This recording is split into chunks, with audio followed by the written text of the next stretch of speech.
You actually depend on current ambulance services to provide the most urgent care for you. Buffalo Common Council took up that issue tonight. Well, we recently told you about growing concern about AMR taking hours to respond to 911 calls. Well, 2 on Your Side's Nate Benson asked lawmakers about it.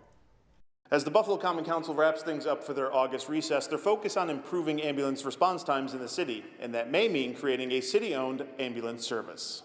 There's no resident in the city of Buffalo that should have to sit there for 2 hours waiting for a rescue squad when their child is laying sick in front of them. City lawmakers are hearing it from constituents. And it took 5 hours to get an ambulance after her mother had a heart attack. That's unacceptable.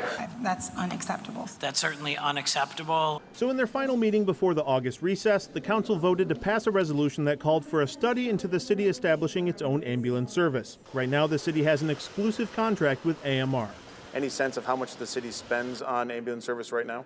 I don't remember the number off the top of my head, but again, if we went down this path, I'm well aware of the upfront costs. While the council voted unanimously to study the feasibility of a city-operated service, Councilmember Rashid Wyatt was the only lawmaker to urge caution. When I think about how the city manages things and what the city does, I'm not so confident that I'm going to put my life in the hands of the city that can't get a lot of things done. Get it done right.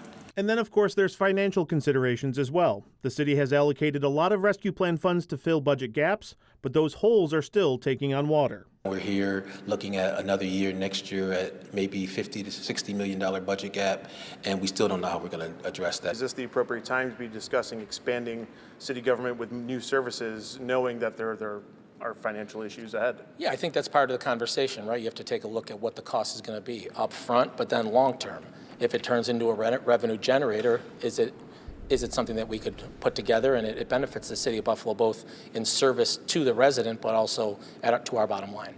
Now, AMR has said they will be here at council chambers in September during a committee meeting to answer any questions council members might have. On Your Side at City Hall, Nate Benson, Channel 2 News.